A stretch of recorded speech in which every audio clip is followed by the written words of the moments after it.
Hello and welcome to another exciting episode of Attack of Opportunity.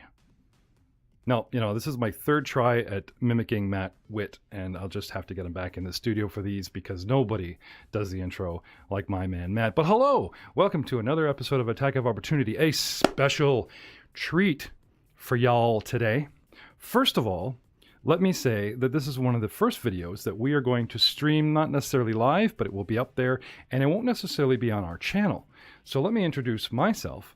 I am GM Jeff Ball, and I am part of the Mongers Actual Play Podcast Network, where we try to supply you with Pathfinder RPGs, such as Rise of the Runelords under Clinton's Core Classics, War for the Crown Pathfinder, recently come out, called Dice Before Dishonor, up-and-coming shows that run Pathfinder Society adventures, and maybe even Mummy's Mask from the man from Osirian. We have our staple podcast from Ye Olde Days, our first attempt, Star Wars Saga Edition, running the Dawn of Defiance campaign we shot first. But you're not listening to an actual play podcast. Right here, we have our behind-the-scenes look at us and at content creators who we admire, who we follow, and have helped us, contributed back forth, hands across the water, that kind of thing, in Attack of Opportunity.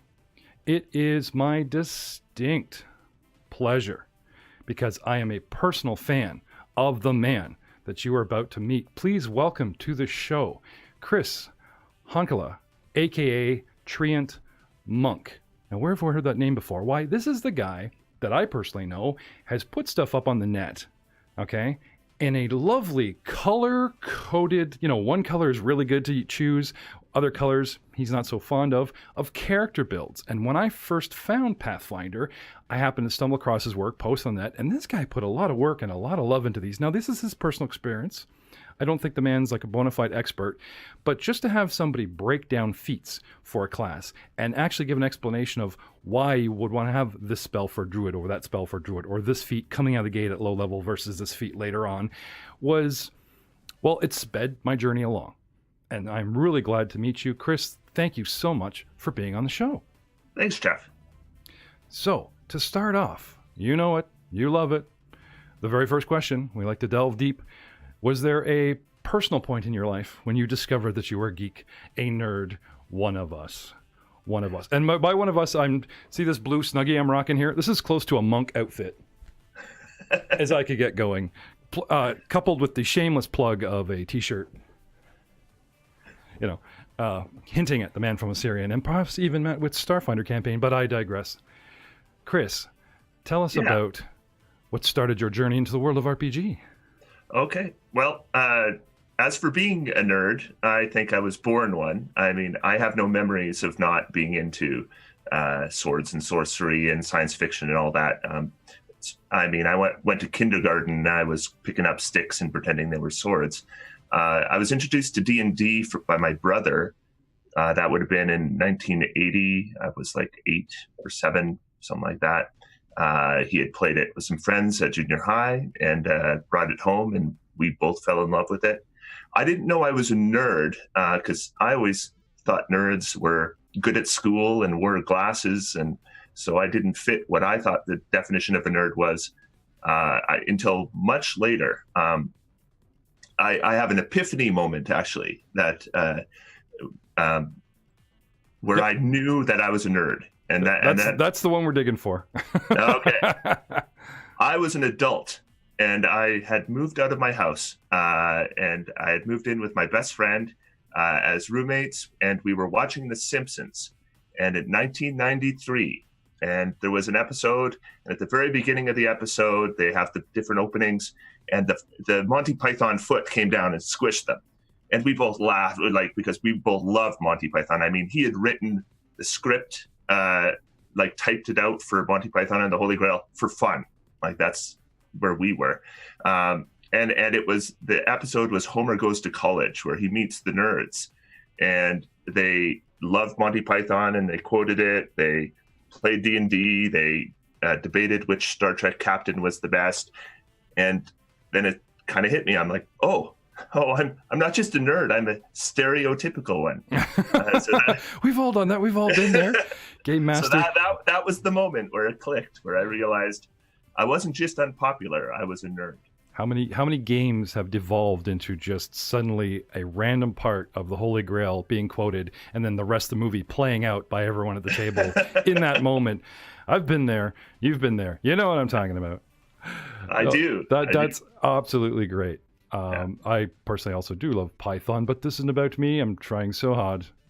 I've gotten some fan mail recently going, it's just, stop interviewing yourself, Jeff. You're interviewing the guests. Let them talk. So next question. So you were talking about the years and the dates. How long have you been, quote unquote, a gamer? Now, usually the generic term on that for gamer is video game. But like, how long have you actually been playing RPGs? I started playing RPGs before there were video games that people had. Like I went to an arcade and played, Space Invaders. But D&D I started playing 1979. I just got, actually, hang on. I found, this is my initial player's handbook. Oh, he's showing it. Yeah, there it is. Not just a podcast yet, ladies and gentlemen. We're trying to get into the sort of video aspect, and he's waving around the player's handbook. Yeah. 1982 was that one, and that printing. And I started with basic, which was the red book in the box, but this was my first advanced D&D. And is that the one with the big statue of the red guy, and they're prying the eyeball gem out? That's the one. That's the one. And it is well used and well made, because that thing, you can lift it by the pages. And if they made books like that now, you would never need to replace a book. Yeah. Well, it was about back when they printed for love and not money and making everything that's like right. Tissue paper. Yeah. I recently bought a series of adventures, and I've opened them. I've opened the module too much, like too wide, I guess, and some of it's let go, and the pages are sliding around. Oh, when they glue in the pages, it's the worst. Yeah, no, in the old days they used to individually stitch each page, and those books are. It's great because if you're a collector, then those books will last, right? Mm-hmm. I have a friend who's avid collector of D&D stuff. He has. The white box, the original D&D. The yellow box. Yeah, he has like 6 of those, and they're all different printings. And there's one he has that we're not allowed to touch because it's like worth $10,000 or something crazy. Still in the plastic, like that other Simpsons episode where Buddy's got everybody on the wall. He's the collector. Everything he can still have in plastic, he does. Yes. Now we will definitely. I've also on the video here. I've got up the Goblin Cave, a D&D 5th edition stream that you're in. But before we get into that, I had touched earlier on, I would like to know what made you decide to sort of go public with your sort of build thoughts, this awesome color-coded setup where you're just putting it out there going, hey guys, I've played this game and this is what I think you should do, or I hope this kind of helps you. I found it immensely helpful and ballsy on your part that you just put that out there without people going, yes, no. And so it started actually with 3.5 D&D, right? Because I was on, there was the Wizards of the Coast had their own forum at the time, and there was an optimization forum, and it was kind of a community. And one of the posters there, who was kind of my inspiration, his handle was Logic Ninja, and he did a guide for wizards called Logic Ninja's Guide to Wizards Being Batman. And I read it, and the style was kind of humorous and sarcastic and everything. And I loved it. But I hated his content because I disagreed with everything. All right. And so I started to post, criticisms, and then he would say, well, why don't you just write your own guide? And I'm like, okay. So I did. I wrote TreantMonk's Guide to Wizards Being a God, and people liked it, and it did really well. And so I started writing other guides, and then Pathfinder came, right? And 3.5 had gotten so bogged down in too many books and too many rules. Yes, the monster rule set, they called it. Yeah, and so I was looking for a way out, right? And then Pathfinder started their playtest, and so I went to the Paizo website, right, to their forum, and there was a very negative vibe towards optimization there. Just hate posts about these players who all they want to do is hog all the attention and all this stuff. And so I started to post there, and I thought what these people need is some content. So that's where I started. I thought I'm going to write as much as I can about Pathfinder. I'm going to get in and do class after class, just so people can see that this isn't about wrecking your game, right? That's not the idea here. The idea is just so people, it's a guide to help people make these kind of characters. Yeah, right? It has a your work has a very logical, soft sell tone to it that I personally enjoyed. It wasn't what they call like the min-maxers going, oh, this is what you got to do, and then somebody else disagrees or whatever. You just laid it out going, this is what you should take and why. And I like the why. And I remember the first time I read your stuff, I was working on a character and I looked up a character or whatever, and you were actually disagreeing with some of my favorite low-level spells. And I was like, oh, but I like those spells. But funny enough, because you had laid it out in sort of a top to bottom form, I couldn't argue your point. It was a personal preference going, that's what hooked me on your work, was like, I can disagree with this guy without getting mad at him because I can see his point. I can see how he built it because you laid it out so nicely, and there it was, and still my choice whether to read more of your work. It's still our choice to do it. Yeah. I don't want to tell anybody. I just need to stop right now and just make it clear. I don't want to tell anybody what spells they should like or don't like, or what character options they should like or don't like. If you like something, do it. It's fun. That's what it's about. These are just opinions. I'm not trying to tell anyone. Yeah, sorry. It was like effective. I have to repeat that sometimes because people think I'm trying to impose something on them, and I just want to make it clear. I love to share my opinion. I'm an opinionated guy, but if you're having fun using something I don't like, have your own fun, right? No, exactly. Sorry, and I didn't mean to. No, I just wanted to make that picture as a fan. I just wanted to make sure that was clear.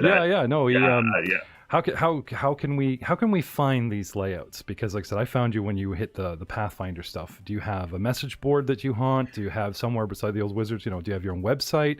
Where can we find these layouts? Where can people look at these and make their own decisions? For the stuff I've written, if you Google TreantMonk, it's going to come up, right? But the Pathfinder stuff, and I don't even know where to find it anymore other than Googling it. They're all on Google Docs, and they're all publicly accessible.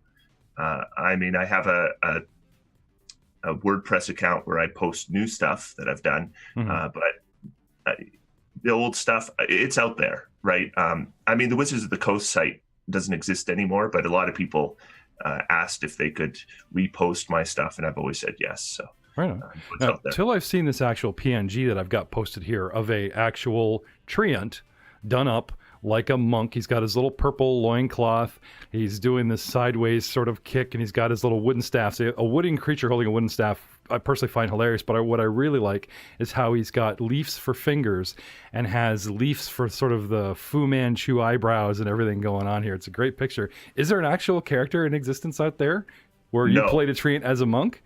Because I understand the moniker TreantMonk, people put two things together. We have our own Connor Besh, and he's on a show called TheReatonEntertainment.com, and they talk about video games with another one of our players, and he's known on the net as Cyberpunk Monk. He has a love for Shadowrun, and so it puts it together. It makes sense, right? So why the name? Why this name? There's no character to back it. Yeah, no, there is a reason for it, but it's not very. I don't like playing monks. Monks are probably my least favorite class. Okay, but you see, I came up through basic first edition, second edition, and when third edition came out, this is the point where I started to post on the Wizards of the Coast website. It was the first point where the Monster Manual came out, and you could put you could give class levels to monsters, and I thought that was cool, but I thought it led to some really silly things, right? And a friend, Travis, and I were talking, and we talked about some campaign. What we'd have to have is treants who are they're also monks, and they come in with flying drop kicks and stuff. So when I put my handle on Wizards of the Coast, I just did TreantMonk just from that joke, right? Because it's absurd, right? Yeah, no, I get you. So I was just curious if there was an original kick, because you have the artwork, right? If there's an original character to go with it. No, the artwork came much later. It's actually just from within the past year. So how did you end up streaming? Where did you go from that sort of personal gaming to deciding to post personal opinion content to help people with builds online to making the sort of podcast, vodcast, or live, stream to game in a group? Where did that come from? Earlier this year, actually. So I stopped posting much actual content because I was dealing with some health issues, and then I came back and started to write some stuff, and it wasn't getting the views that I used to get, and I wasn't getting as many comments. What I really like is feedback, right? Because that's kind of the whole point, is people disagree, and then you sometimes agree with them, right? And then you change your mind, and I love that. But I wasn't getting as much of that. And then I thought, I need to really get out there. I'm going to get out there and just see what happens. And, because this is my passion, right? I love this. It's family, this, everything else, right? And so I figured I was going to try to increase my exposure, right? And so that's where the YouTube idea came from, and that's why I do streaming now and all that stuff. So the stream is called the GoblinCave RPG. Yeah. And when and where obviously it's on Twitch, but what nights do you guys stream? Okay, so we've had lots of scheduling issues lately, but the campaign is Blades of Waterdeep, and it's based off of Waterdeep Dragon Heist, and it just started, and it normally will be streaming on Mondays at around 4:30 Eastern Standard Time, and for about 3 or 4 hours. I have a really interesting character with it. I had this character concept that I thought was cool.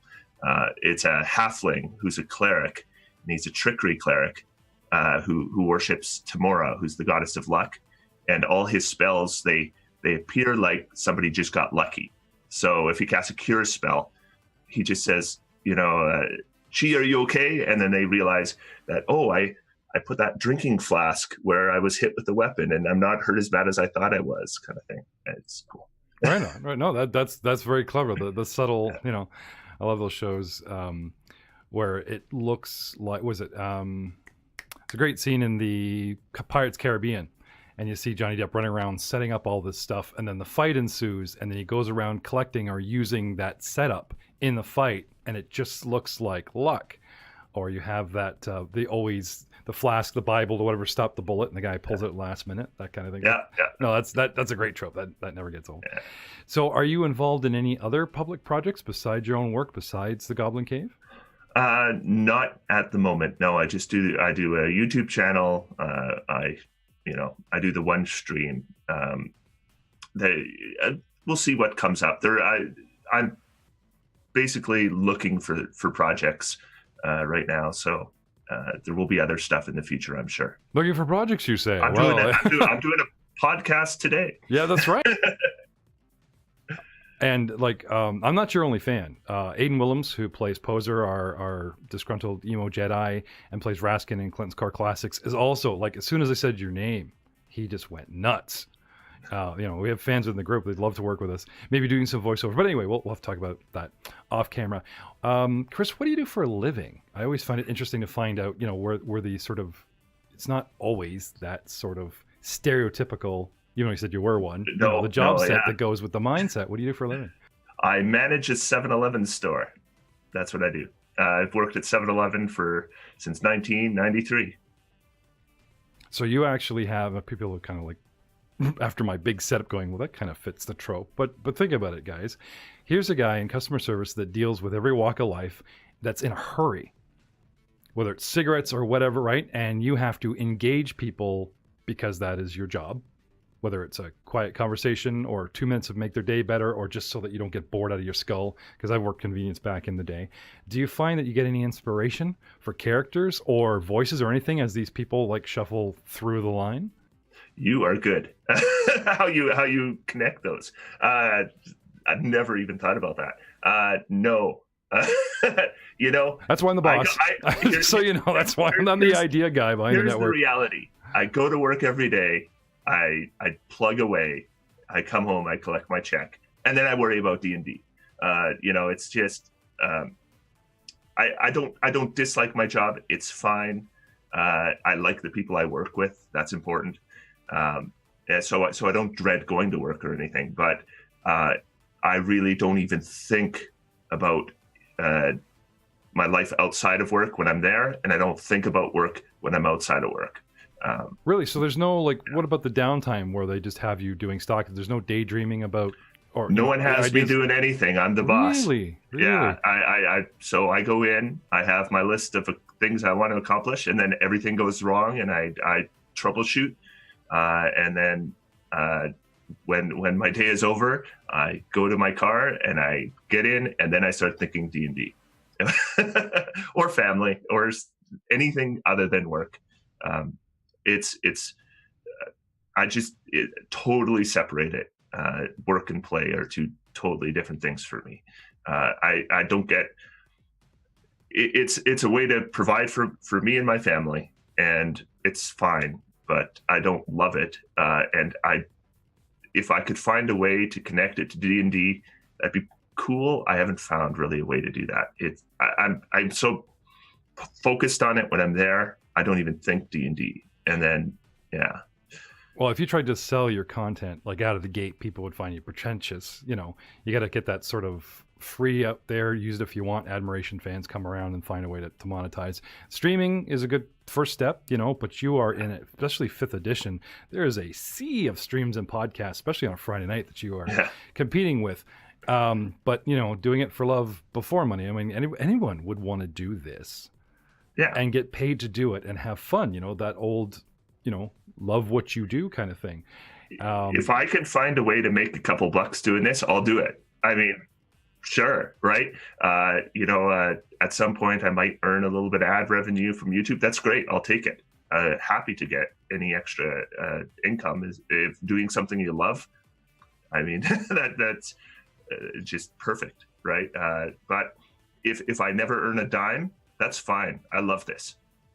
Well, what have you ever considered, now that you have work, like your own personal stuff, like even the builds and everything, have you ever considered something like Patreon or starting your own page or whatever? Because like there are people that put up far worse than your content, sir, and making far more, there's, don't get me wrong, respect for what you do, and you're doing it for free. Like I said, our entire network at the moment is out of pocket. And we want to build something and show people a lot of content, and then say, when we run out of cash, which is soon, this is what we're doing to prove we can do it, because we love to do it. Now, if you want to help and you want to make it better and you want the shows to come faster and that kind of thing, yes, of course, we could use your help. And, one of us will go from full-time to part-time, namely yours truly, who does all the editing and producing and, that kind of thing. The thing about writing guides, okay, because that's what I did, right? I just wrote guides or articles or character builds. That's all I did. And the thing about that is you have no idea how many people, like, I don't know how many people have read this or that, right? And if I go on to my Google Docs, I can see how many people are there right at moment, but I don't know how many people have visited it. So there's no way for me to really gauge how much potential is there. That's part of the reason I wanted to start doing different things, is things I can measure. I can measure how many people are subscribed to my YouTube channel. And I have a thought in mind as to, if it ever gets to this number, I'll think about a Patreon page, right? So I'm open to that kind of thing. And if it never gets to that number, then it never does. That's fine. I still like doing it. But I have in my head, I mean, if I could get to the point where I could do this for a living, I would do it instantly, right? I'd quit my job tomorrow. Hey, I can't offer you a paying gig, but dude, you are always welcome in our circles. Like you said, the guys have so much respect for your work or whatever. I mean, right now I'm just call in. Call in. I don't know if you have an email or whatever. Send Chris an email saying you love his work, and not that you'd send him money, but give the guy some encouragement. Whenever we get the slightest little hint of, oh, hey, I'll watch your show. I've checked out your show.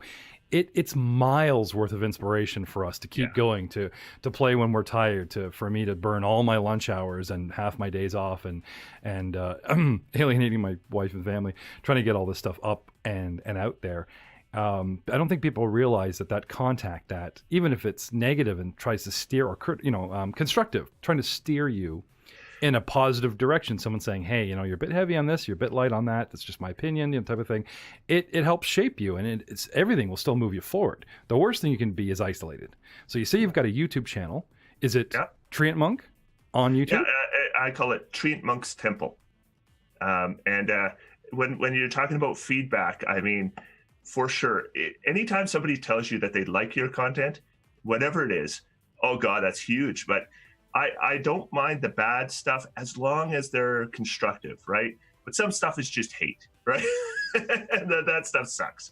But if somebody says, you know, I liked it, I think you've made a mistake here because this spell you talked about doing this, but did you think about this and this and this? And I love those kind of comments, right?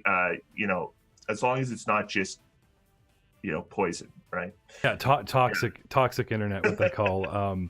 As a joke, I needed an extra email, and on a whim, talking back and forth with one of our guys, Matt Witt, I came up with GM Jeff the Diva DM, and they just killed themselves laughing, going, "That's you, dude. You're such a diva." It's like, well, you don't understand, like how inspired I am to make this content after playing for so long, and how the slightest nod in my direction or shaking of head really affects one's outlook of like, oh, you know, should I keep doing this? You know, get bummed or whatever. I'm not saying someone like myself is so fragile, but I don't think fans realize the power they have over a content creator with what they say.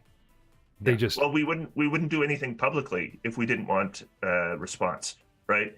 I mean, there's no point in it at all, right? Unless you want people to respond. And of course we want positive reinforcement. I mean, we're human beings. Yes. No, this is, you've been one of my best interviews. My only fear is I'm watching my microphone light up while you're talking, and I'm trying to mute it halfway from the 14 points. So I hope that hasn't kiboshed the first half of your interview. Chris, thank you so much for being on the show.